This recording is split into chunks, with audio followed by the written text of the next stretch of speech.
Makar Sankranti special आज मी बिना पाकाच्या अतिशय मौसूद अशा तिळगुळाच्या वड्या बनवल्या आहेत।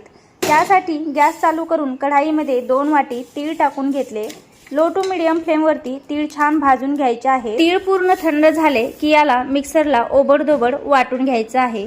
आता याच भांड्यामध्ये 2 वाटी गूळ मी बारीक कट करून टाकून घेतला। याला सुद्धा मिक्सरला फिरून घ्यायचा म्हणजे तीळ आणि गूळ चांगले एकजीव होतात। आता ज्या ताटामध्ये वड्या करणार आहेत त्या ताटाला थोडंसं तूप लावून घ्यायचं। कढाईमध्ये 1 चमचा तूप टाकून घेतलं। यामध्ये तिळगुळाचं मिश्रण टाकायचं आणि याला लो टू मीडियम फ्लेमवरती 5 ते 6 मिनिटं चांगलं परतून घ्यायचं आहे।